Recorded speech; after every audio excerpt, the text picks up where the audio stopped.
And now I've used it pretty much every day since then. All right.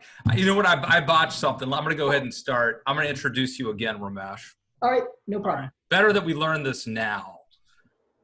Our guest today is Ramesh Ponnuru. He's a senior editor for National Review, a columnist for Bloomberg Opinion, a visiting fellow at the American Enterprise Institute, and a senior fellow at National Review Institute. Ramesh Ponnuru, welcome to the news. Thanks for having me. Thank you. I thought about you the other day because I don't know if you know this, our wives share a birthday. And share a what? I'm sorry? Share a birthday. I did not know that. Both have an April birthday, and I thought of you because I feel like we've both been punching, just outkicked our coverage completely. Well, it's there are so many people who have to try to make ends meet right now, and they're out of work. So this is probably the world's tiniest violin, but I got all the same deadlines plus all the kids at home. So it has been a little bit of a challenge. Yes, indeed. The homeschooling is something. And by the way, I love you have a new baby, and I'm loving the Instagram. It's got to be simultaneously fun, but just very, very difficult. So I do appreciate you taking the time to be here. Thanks. He's 20 months now, but he's decided to be precocious about hitting the terrible twos. So I feel like the first time I ever saw you was in 1999. I was at the Leadership Institute, and I think you were speaking at a Leadership Institute school. Way back then, you were, and you look 29, by the way, but way back then, you were at National Review. I don't think a lot of people know your story. I saw today, like on Wikipedia, you're from Kansas. That's right. How does Ramesh, give me the early days of Ramesh Ponnuru. So yes, I was born and raised in Kansas City, mostly on the Kansas side, did the living. My parents moved over from India just a month before I was born. My dad and my brothers are still in Kansas City. I am the one member of the family who did not go the medical route, so I am the black sheep of the family. And I came east for college, went to Princeton for undergrad, and have stayed on the East Coast ever since. And am I right? Did you speak? I mean, it's a long time ago, but do you remember speaking? I used to speak at the Leadership Institute quite a lot. I had some friends who worked there, and I remember one time somebody just called me up in the morning and said, "Hey, I'm supposed to have had somebody here at 10:30. Can you fill in?" And I did. And I think back then you used to give out actual copies of the magazine, which must have been so amazing to see your name. I think you might have even had a cover story that time. But nowadays, that's a feeling that I've rarely had. I used to write a column for Roll Call, and I wrote for the London Telegraph. So sometimes I would get a hold of a physical copy, but mostly the things I have done exist like, they're very ephemeral, they're somewhere in the ether. A theory, it's basically like one electromagnetic pulse would wipe out my whole oeuvre. But it must be super cool, especially back then, to have like the physical copy of National Review magazine. That's pretty neat. It was cool. It's still pretty cool, although, like you, so much of what I write nowadays is for the internet, and a lot of that just gets swept away over time unless you use the Wayback Machine. So I'm going to bounce around a little bit and ask you a bunch of different stuff, and then we'll just open it up and have a conversation, invite folks to join in. But why don't you? Let me ask you this: where are you on Donald Trump today? Maybe both in terms of how you're feeling about him philosophically, and also just put on your pundit hat, how you feel about his chances in November. So I approve of a lot of the policies that Trump has promulgated, pretty much the ones where I agreed with him before Trump did. And I think that he remains unfit for high office. That was, I think, my central problem with him in 2016. I had my differences with him on some policy issues and still do, but none of those were deal breakers. The character problems were, and they still are. And since then, I think they have been illustrated both in the sort of routine day-to-day business of governing, where he plays this sort of extraordinarily disruptive and unprecedented role while not doing the traditional job of a president. And he's also revealed it in some really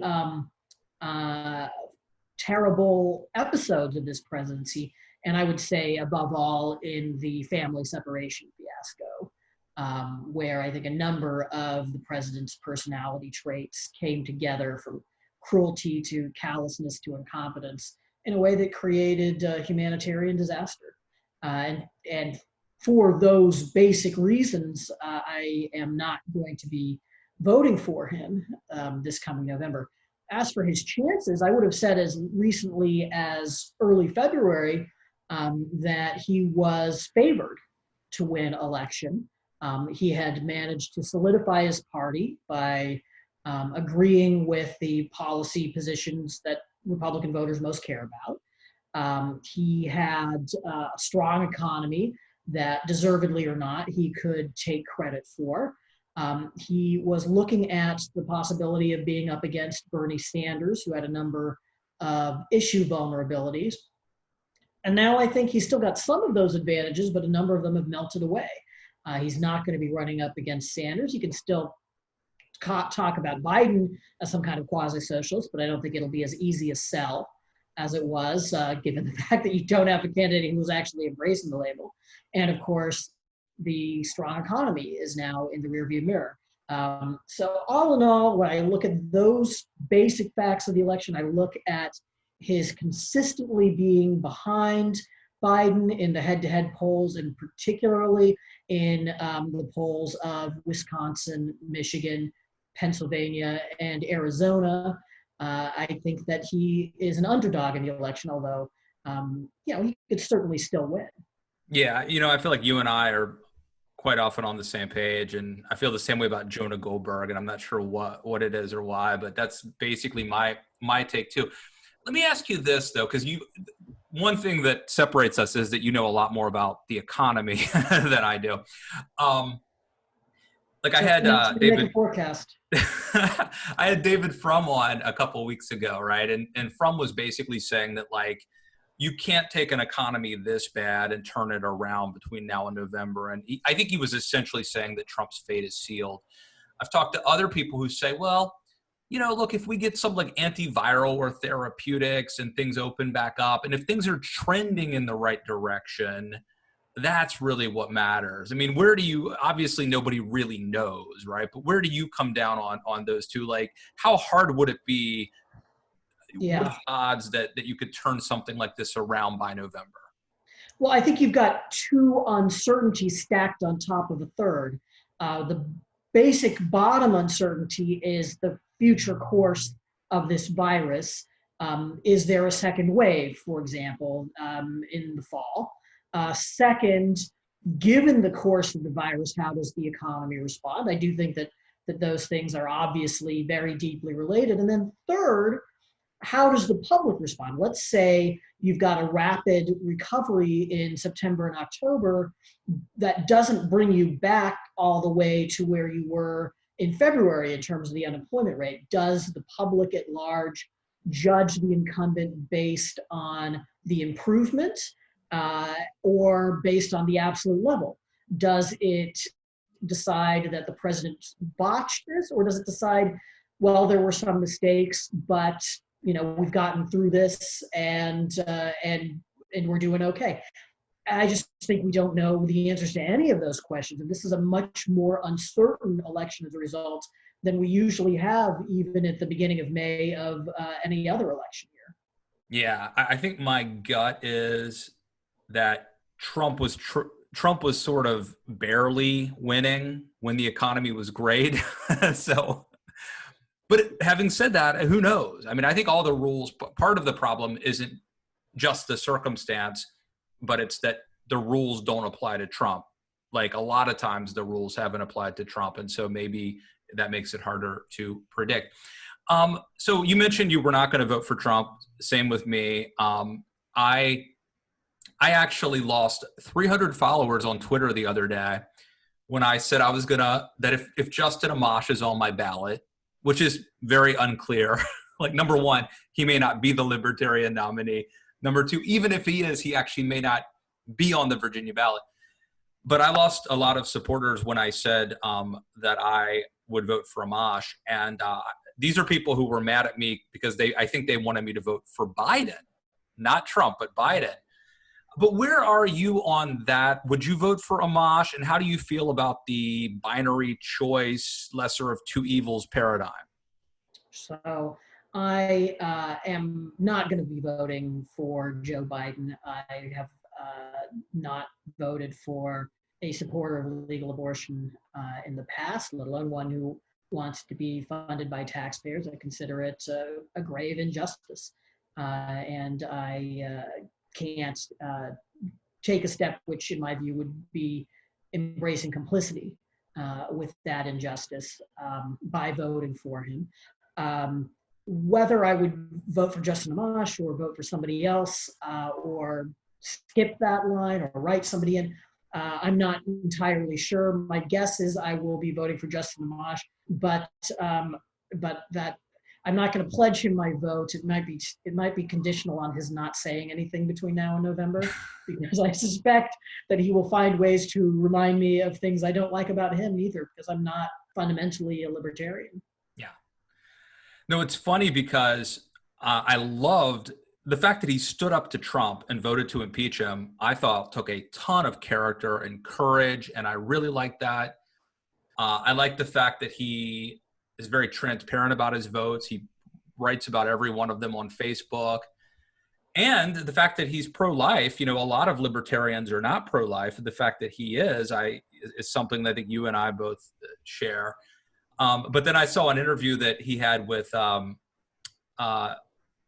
interview he did with Nick Gillespie at Reason, and Nick Gillespie was talking about how he's anti-war and all these things, and I'm like, well, I mean, I'm not pro-war, but but I'm not sure if this is like so.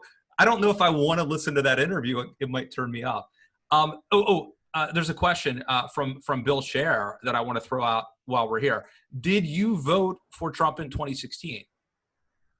No, I didn't. I voted to my occasional chagrin subsequently for Evan McMullin. It's really kind of amazing when you think about an election that included Gary Johnson, Donald Trump, and Hillary Clinton, that probably the highest proportion of regretted votes were those for Evan McMullin. But look, I wanted a sort of an acceptable placeholder. It was a kind of protest vote rather than how did total he endorsement of the guy. I've seen a lot of buyer's remorse with him from people like us. Where did he lose you? What did he when did he when did he sort of jump the shark? So I think that there is a kind of overstated criticism of McMullin that is part of a process of rationalizing being for Trump or being sort of with everybody else on the right who is for Trump. But I do think that he made some mistakes endorsing various Democrats and just being sort of a Johnny One Note in terms of criticizing everything that Trump did. And I guess in general, sort of viewing his candidacy in 2016 as the beginning of the creation of a kind of platform for him that most of us who voted for him were not actually trying to give him. But I think it works. And I mean, let's take yours truly as an example. By coming out for Amash, I lost some followers, right? About 300. Not not the end of the world, but if I wanted to actually, the game is to gain followers, not lose them. And so what Quality, not quantity. true, yeah. But what I Better, should fewer do, comrades, but better. if my goal is to gain followers, I should probably endorse Biden, because because I think what happens is people who see me criticizing Trump, they like that and they follow me, and then they want more of that. And if I confuse them by not doing what they think, performatively I should do, I lose them. So in a way, McMullen has a brand and was giving the audience what they want. Yeah, the fundamental logic of polarization, I think, is really applied here. And I mean, I suspect that both of us are in the same boat in that if we moved a few clicks more anti-Trump or less, it would probably be better for our careers. You are not going to have a bestseller on your hands if you write a book about how, well, I think Trump is right some of the time, right? That is just right. not something that excites people. And, I think it is true, but that's the logic of the market position. Yeah. Not only that, I mean, this, Ramesh, but some of our listeners may not. Like, if I went to an agent or a publisher and I said, I want to write a book about like the 10 biggest idiots who are messing things up, and it was like Ann Coulter and Rachel Maddow, and you go down the list left, right, they would basically be like, no, you need to pick one side or the other. We can't sell books. The only thing worse than pitching that book would be pitching one that said positive things about 5 people on each side. Yes, that would be dead in the water. All right, a couple more things before we open it up. I noticed you wrote something recently in Bloomberg that I agreed with. I thought we could talk a little bit about, which is the shutdown thing, right? I mean, like, I'm social distancing, flatten the curve, all that stuff. But, if you can't mow your lawn, if you can't get on a boat, like like a motorboat in a lake, not only does that, I think, cause people to be angry at you, but it actually makes it less likely they will continue to social distance. And so obviously we saw that big protest in Michigan. Now these guys, let's go to polarization, like the Confederate flags and all that I'm not eager to defend them with that either. But what was your take on some of the more onerous regulations we've seen?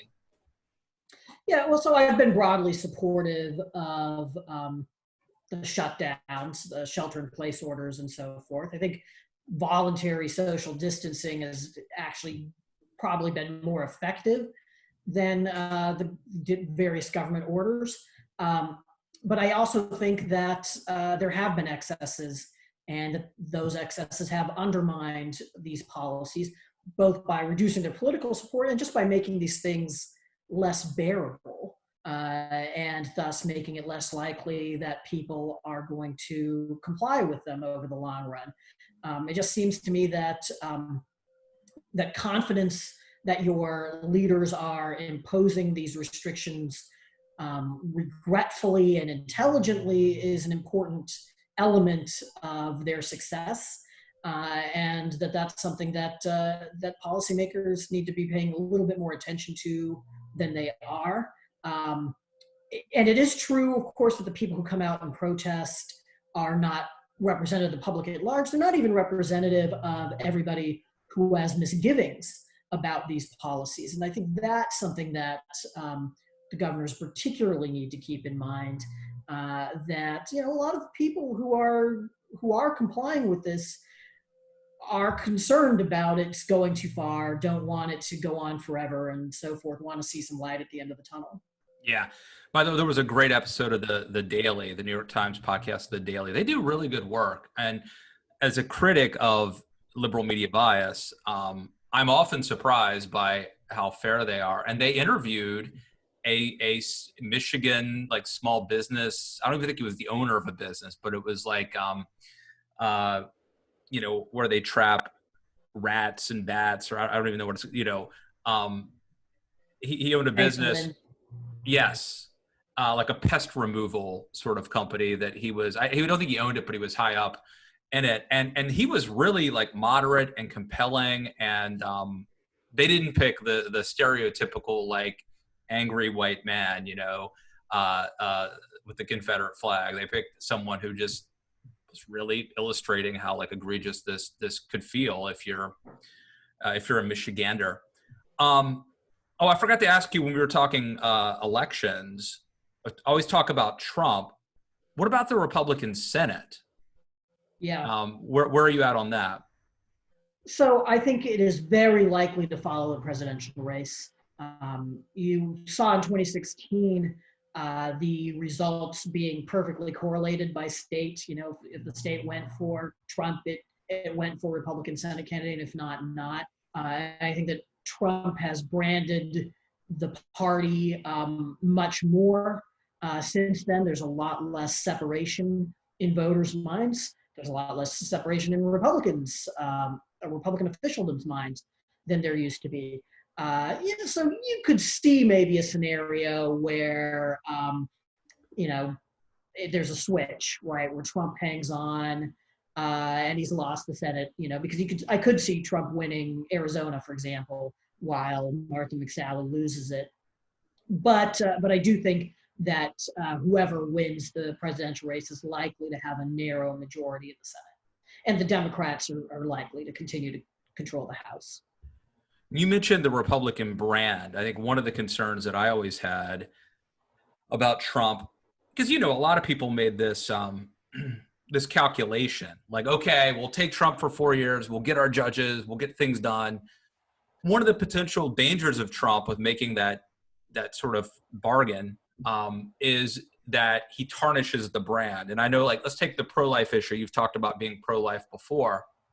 And Donald Trump is seemingly a very pro-life president, and maybe not the most pro-life, as he likes to call himself, or maybe Mike Pence has called him, I'm not sure.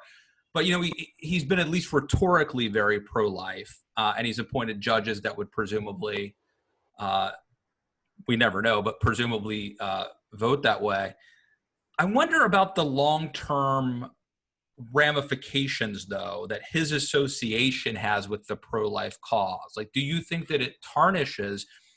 I mean, the pro-life movement is, some of the people who are a part of it, they look to someone like a William Wilberforce, the parliamentarian who was against the slave trade in Great Britain. That's kind of their hero. Well, there's a lot of range between Donald Trump and William Wilberforce. Are you concerned about that branding problem? Well, people are giving William Wilberforce increasing credit.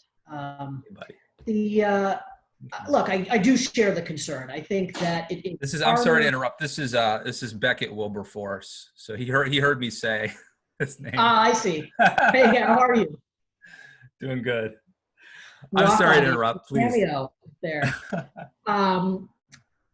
Look, I share that concern. I do think that it is harder to present the pro-life cause as being about human rights and not being about misogyny, with Trump as the most prominent pro-life leader in the country.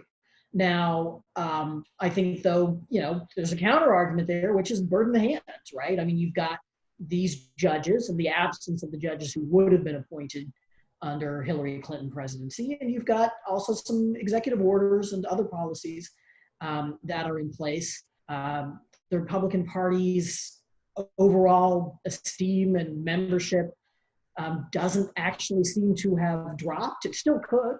I mean, a second Trump term could be disastrous, the way second terms often are. What could happen? He gets impeached? Yeah, well, look, I mean, impeachment, I was actually for impeachment. We can get into that too. But I mean, I think you do have to look at the fact that Trump's numbers actually improved during impeachment.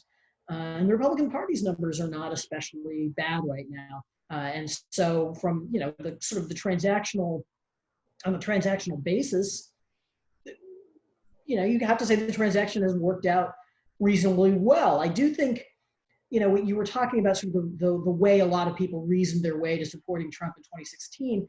And the thing that has always struck me as most problematic about that is that having made that choice, which I think is a defensible choice, although not, I think, not the choice I ultimately made, you start rationalizing everything that Trump does. You start minimizing the flaws. You start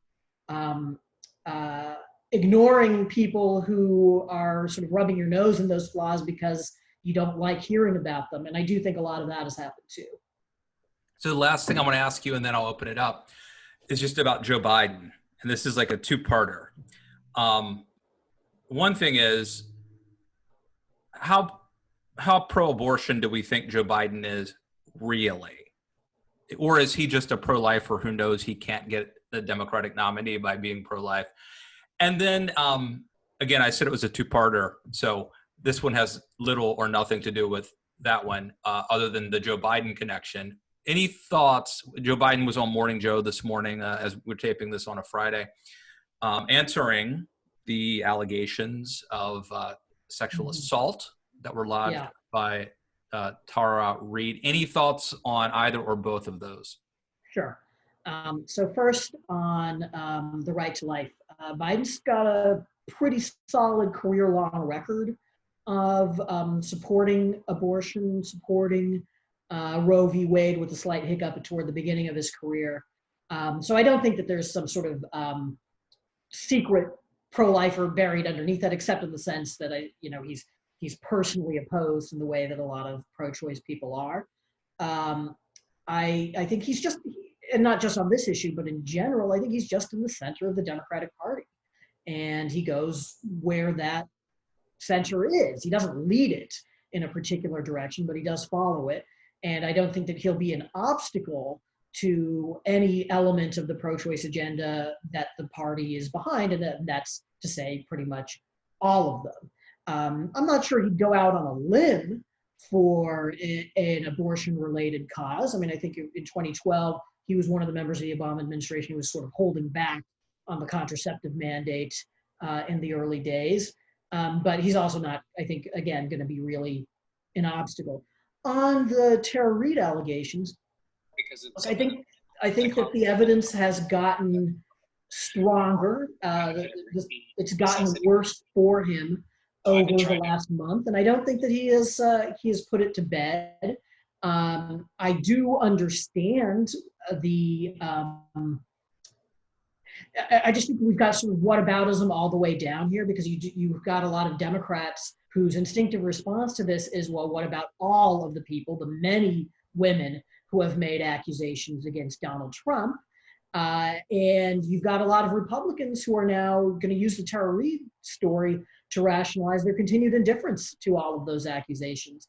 And so the thing I was thinking of this morning that was, I think, really truly depressing is that the stable equilibrium that you could end up with is a politics in which partisans just don't take allegations of serious sexual misconduct seriously if they're against their own people.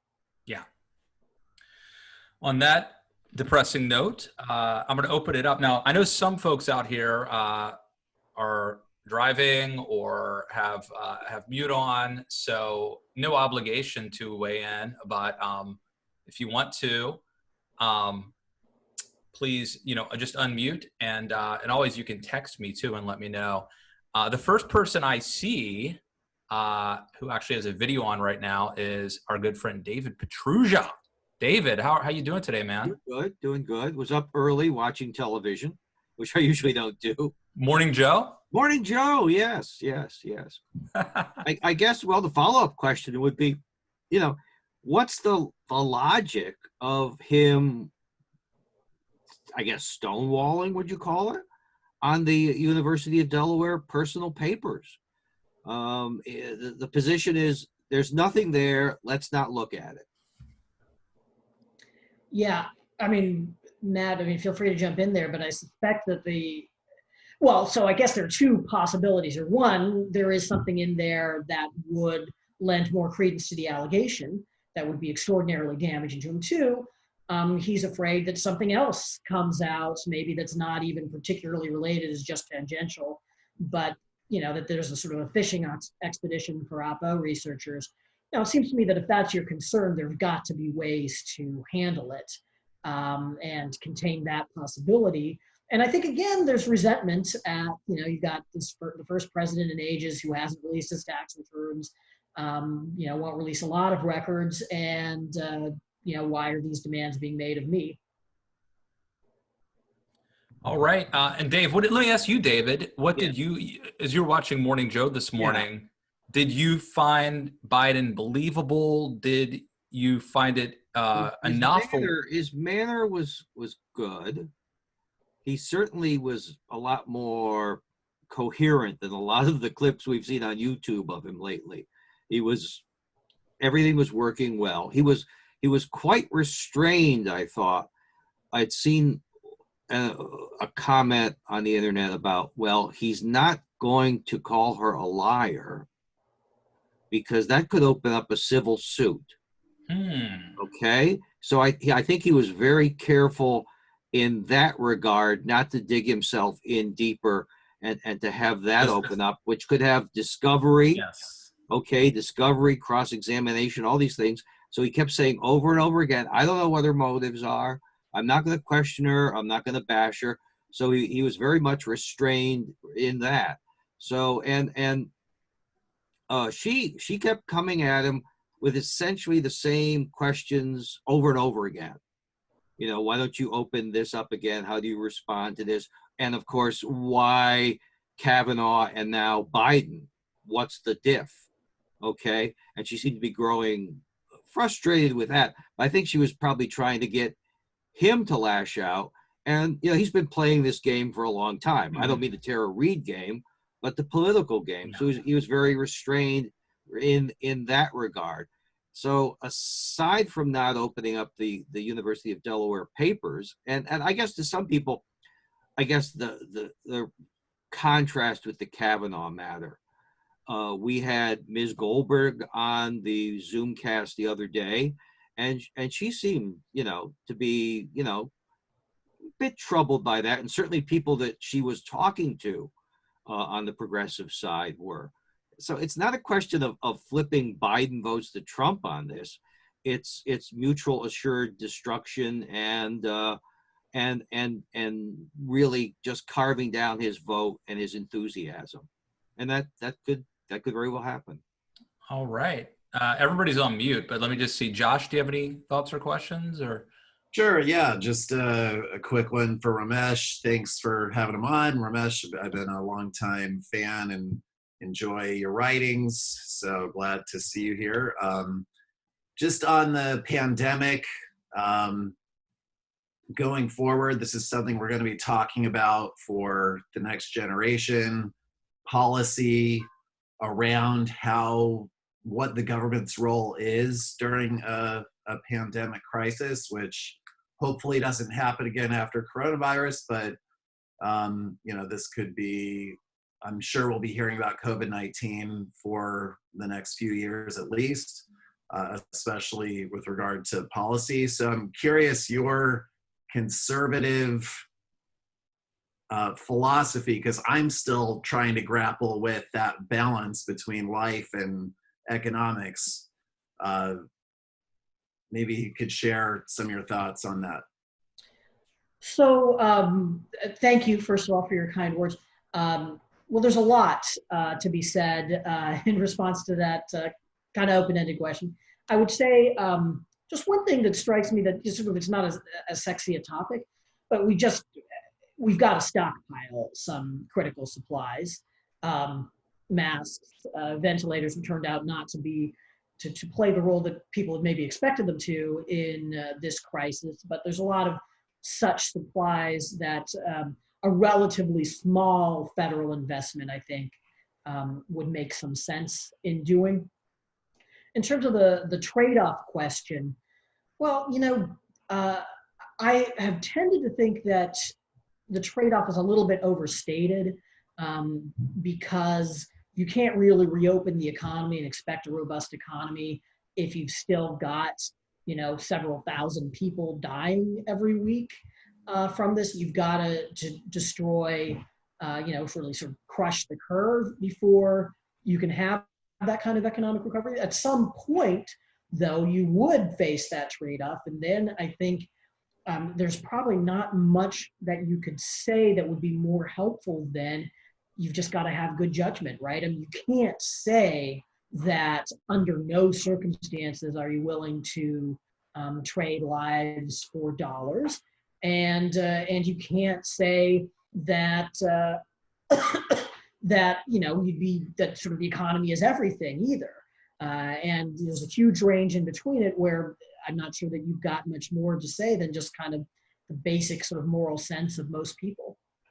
What about the bailout aspect of it? The perverse incentives that, people are making more money by being laid off. I mean, are you concerned the way the Tea Party was concerned about the other bailouts, or is this a different categorically? Well, I wish we had been in a better fiscal position to undertake the bailouts, because we spent so much money while the sun was shining. We're deeper in the hole than we ought to be. I share some of the concerns, right? I don't think that the unemployment insurance policies that we have now are sustainable over the long run. So I would want to see them scaled back.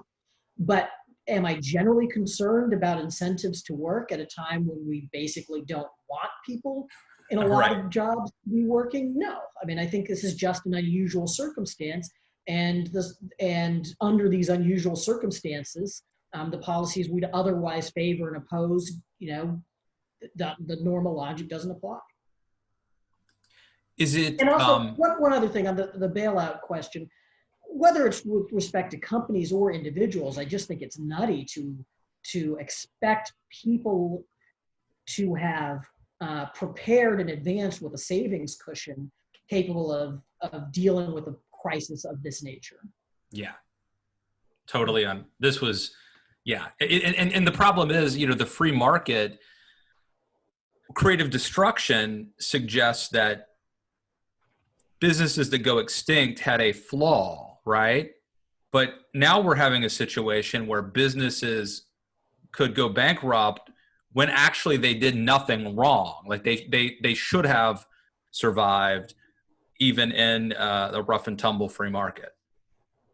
Right, and it's a question. So, as opposed to say the 2009 stimulus, this is also a case where the aid is a method of increasing compliance with a general policy of public health that most people support and that people have good reason to support. But in terms of this sort of the point I was making about needing to tailor policies to the circumstances, I think that's part of what you see with people like Richard Epstein, who, a lot of people have been making fun of him. He is a genuinely very intelligent guy, but he has spent his entire career writing about situations where he thinks, experts shouldn't be able to use the power of government to order people around, and people can, in a voluntary and decentralized way, solve these problems. That's generally, I think, true. It just happens not to be true in this particular case. And so he's gone seriously astray by trying to assert that instinct in a place where it's just not appropriate. Is it Jide? Yes. Hi, Matt. Hey, Hi, good everyone. to see you again.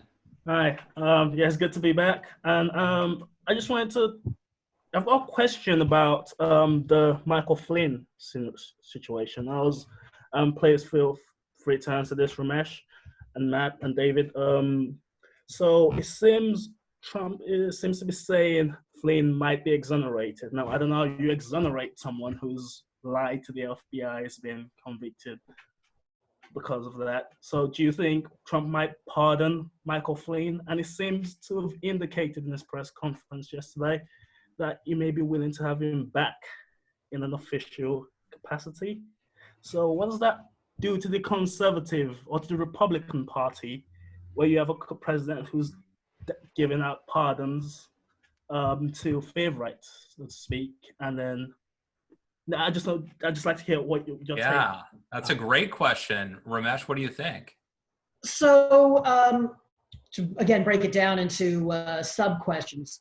Could Trump pardon him? Absolutely, he could. I think he has been signaling his interest in doing that. He probably does genuinely feel badly for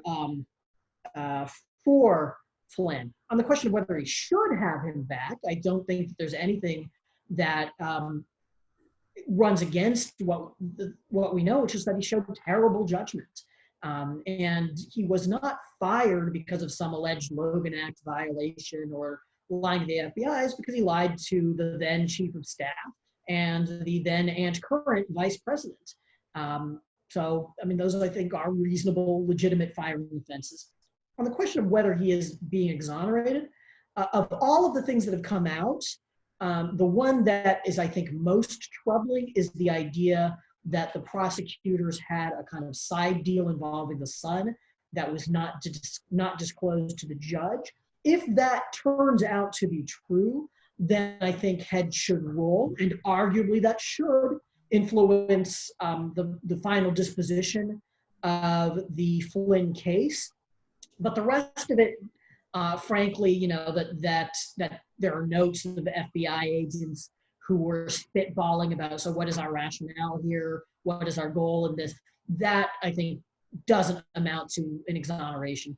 An incoming national security advisor should not be working for the Turkish government and lying about it. That, I think, is a serious black mark on somebody's CV that should not be overlooked.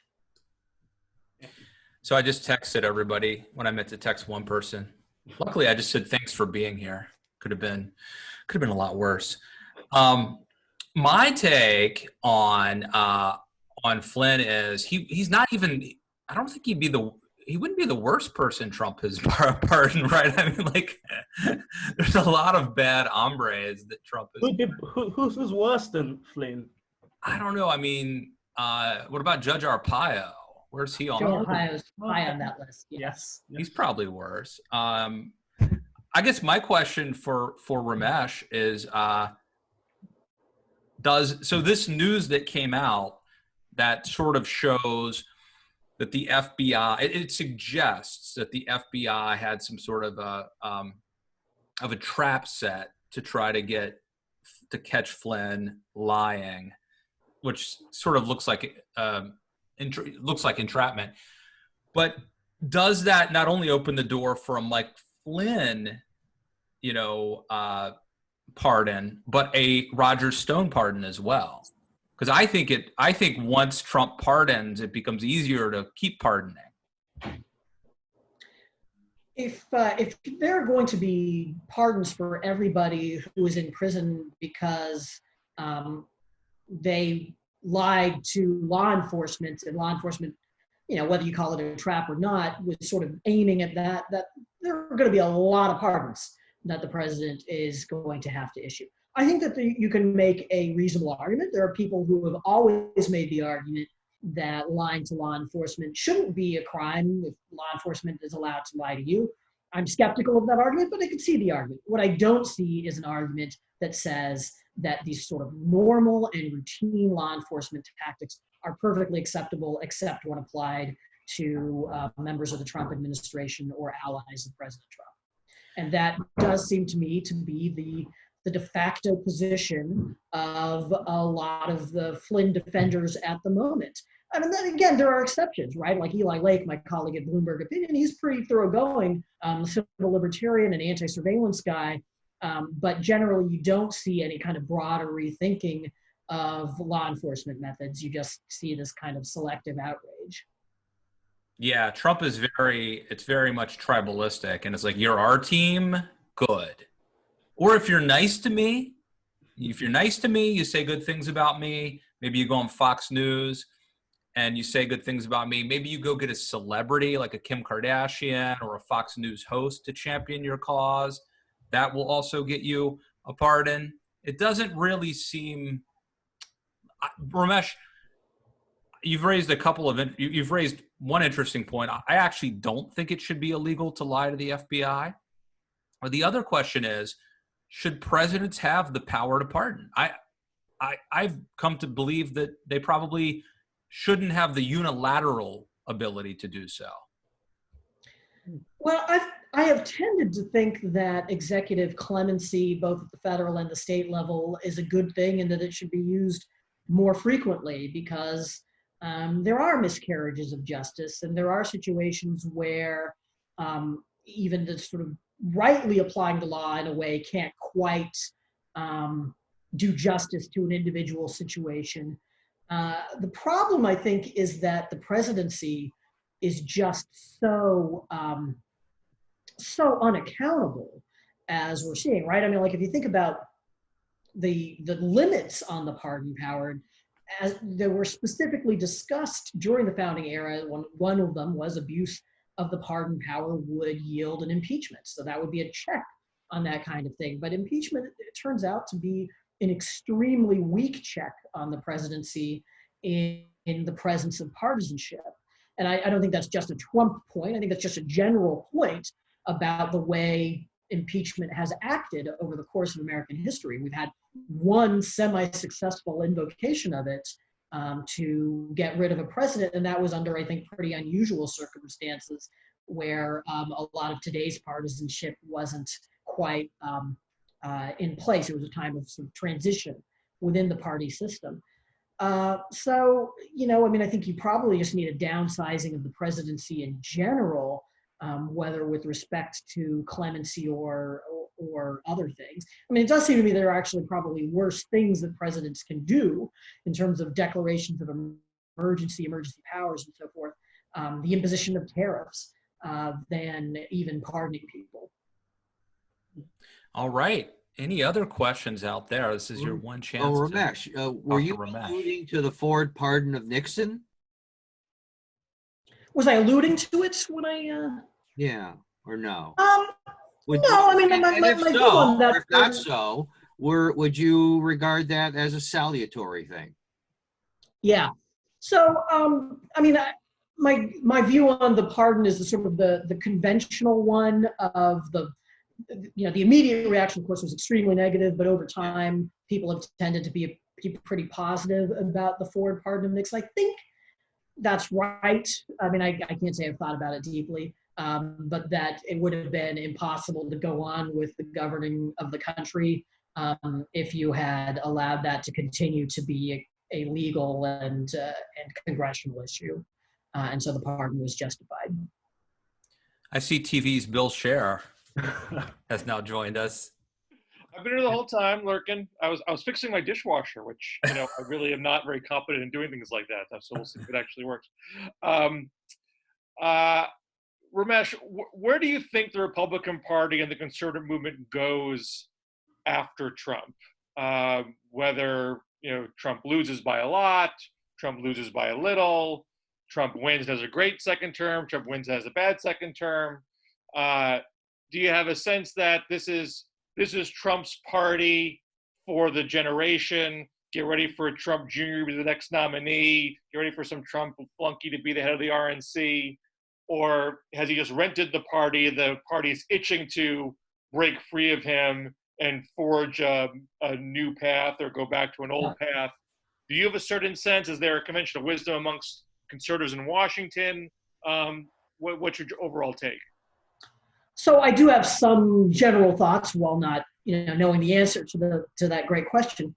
I would say there are people in the party who would try to do a kind of pre-Trump restoration, just treat him as a blip. I don't think that will ultimately be successful. Don't think it makes sense, but there will be people who want to do that.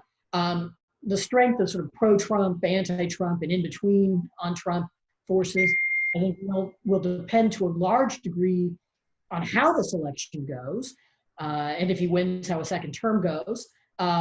If he loses, how badly he loses. If he loses, presumably there are going to be people who will say, you know, well, the party just didn't support him enough. There were too many saboteurs. It was probably all Matt Lewis's fault. Maybe it was Mitt Romney's fault. Stabbed in the back. Conspiring in a cloakroom somewhere. But I think, it depends. Like if you lose the Kansas Senate seat as part of this, that sort of argument, I think, becomes harder to sustain among the sort of on the fence Republicans. who are not sort of like totally invested in Trump, but don't hate him either. That they'll be more likely to say something like, well, yeah, this was a mistake. I do think that sort of, he's not going to lose by a traditional landslide. I think that the parties are too polarized for that. He could lose in a kind of modern standard landslide, but that, that'll require, there'll be some arguments. There'll be some recriminations about what happened in this election. The path I think that makes sense is one that sort of takes account of some of the facts about the Republican Party's coalition and its leadership and its old agenda that Trump's victories revealed. And so it would be, I think, a more working class oriented party than the pre-Trump party was. It'll probably be a party that is not protectionist, but that has a bigger protectionist wing than it used to have, that is more skeptical and has my sensible, moderate, restrictionist views on immigration than it did previously. But I think a lot's going to be up for grabs, and a lot's going to be up for grabs in a way, regardless of whether he wins or loses, because he doesn't really exert himself a lot to kind of set a programmatic direction for the Republican Party. That's one of the weird things about what's happened. Is that the Republican Party sort of intellectually, it's been like an out party where everything's up for grabs and nobody knows what it stands for anymore. That's the way it found itself in 2017, but it just happened to also be in charge of every branch of the government. That's one of the reasons why it didn't work so well when it was. Almost out of time, Ramesh. We've kept you a long time, but just to follow up on that, it sounds to me like you think it's possible that there could be a post-Trump Republican Party that incorporates some elements of Trumpism, but returns to also some classical liberal Reaganite ideas that Ramesh Ponnuru might be comfortable being a part of and supporting the standard bearer in the future after Trump. Well, look, I mean, that's what I want to see happen. It's in a way what I wanted to see happen before Trump. And so this could be wishful thinking on my part, but I do think that, look at the George W. Bush experience. He has That's a more great band, by the way, from the Republican elites than Trump does. And compassionate conservatism sank without a trace, right? It was not a generation-defining party brand. He leaves office in the high 20s in his approval ratings, and it doesn't destroy the party forever. Within 8 years, it's back in charge of the entire federal government. So I just think that the public is willing to give a second look and is willing to be very forgiving. Or look at the post-Nixon years, right? I mean, the Republican Party seriously considers changing its name. It's in such bad shape after Nixon. And yet it springs back within a few years, within 6 years of Nixon leaving. No, it doesn't spring back with somebody who was a bitter critic of Nixon, right? It just kind of moves forward and kind of sweeps a bunch of that stuff under the rug. I suspect that there's something of that that's likely to happen this time as well, that it will not be led in a post-Trump era by somebody who was a courageous anti-Trump leader, but at the same time doesn't continue necessarily in a Trumpist way. Demographically, I don't see the Trumpist direction of the party being one that is sustainable over the long run for the Republicans. But I do think that some Trumpist strands are going to be sustainable and in fact probably indispensable. So it sounds to me, Ramesh, and correct me if I'm wrong, but it almost sounds like you would like to see the Republican Party adopt a more populist approach, much in the same way as Bernie Sanders has, not the same policies, obviously, but this them and us, the working class against the elites, the mainstream media, Washington, etc. It almost sounds like you'd like to see the GOP go down that route. So I'm never 100% sure what populism means. No one is. And different people mean different things, and it seems to me mostly a marketing term. But I do think that Republicans have been historically, the historical problem for the Republican Party, the number one political problem, is a too narrow an identification of the party's interests with the interests of rich people and big business. And so I do think that the party needs to pitch its message more broadly than that. I don't like all of the ways that President Trump has done that.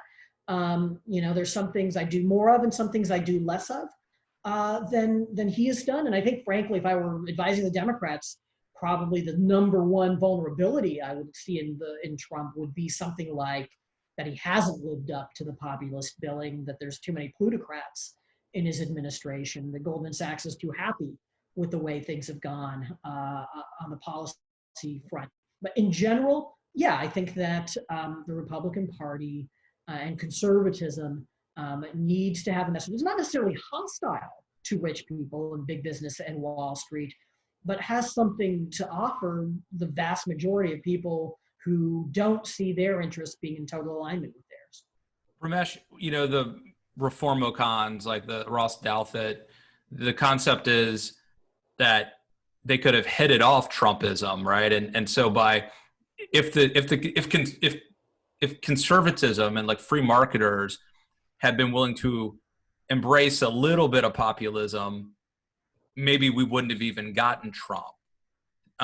Were you in that camp, and what do you think about that? Absolutely. Yeah, no, I think that's right. I mean, I think that there was more to it than that, but I do think that one of the reasons Trump was able to succeed in 2016 was the old Republican economic agenda inherited really from 1980 had grown stale and no longer spoke to a lot of Republican voters. So you had Republican primary voters who were actively hostile to it, and you had a bunch of others who were just indifferent to it, and telling those voters, Trump isn't with us on, entitlements and deregulation and trade and so on and so forth, just didn't move them at all. And that was, I think, a failure at the elite level of the Republican Party. A very predictable failure in the sense that it's very hard for movements and parties to move past formulas that have been successful for them for a long time, until at a certain point they just stop working, and inertia has imposes its cost on you. We're 3 minutes left in the hour. Bill Sherry, you joined us late. Any final thoughts or questions? I guess the follow-up what I was saying before, what do you think to what extent do you think the party, because your answer before, reasonably was about sort of issue positioning, to what extent has the party become a cult of personality where Trump could lose by a massive landslide, but people are just so enthralled with Trump in the rank and file Republican grassroots that it just doesn't matter, and they're just going to go with Trump, and that Trump would want to keep his grip on the party, and the rank and file would go wherever Trump wanted them to go. Is that a plausible scenario? Incumbents have not tended to lose presidential elections.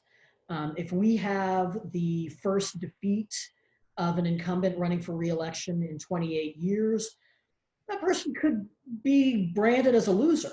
And modern parties are not particularly kind to their losers. Maybe eventually there's the rehabilitation, right, as you did see with George H.W. Bush. But there tends to be a lot of bitterness and negative feeling. And we just don't know what the ratios are going to be.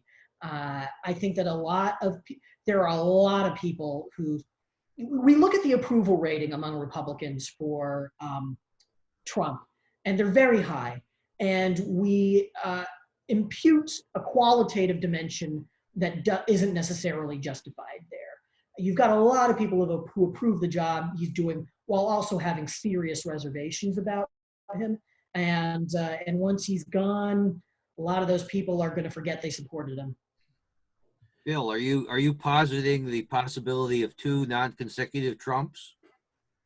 I mean, I think that I could see that possibility. Trump would run again in 2024 if he lost. I could see Trump Jr. running. I can see other Trumps trying to run for lower office. I thought going in that this was a lark for Trump. He was the dog that caught the car. doesn't really want to do all the work, what a pain this is, would rather to cash in, buy a media outlet and golf the rest of his life away. But over the past year, I've kind of felt like maybe he just likes being in the thick of it so much that he just can't walk away. Even if he did lose, it would still run against himself or try to control the party apparatus. I don't know, but I guess so. I heard that he's missing lunches. This is a great concern that Mark Meadows has for him. So maybe one should be for his losing just so that he can stop being so emaciated. You know? Well, thank you everybody for being here today. And thank you especially Ramesh for being so generous with your time and your brilliant answers and commentary. How can people who want to read your stuff, follow you on Twitter, all that good stuff, how could they do it? At Ramesh Ponnuru, and I write regularly for Bloomberg Opinion and National Review. All right. Thank you, Ramesh Ponnuru, for coming on the news. And thank you everybody for being here. I love doing these calls. Ramesh, always a pleasure. Thank you. You look great. Beautiful Thanks. background. Thanks, guys. See you guys soon. Thanks, everybody. Take care. Bye-bye.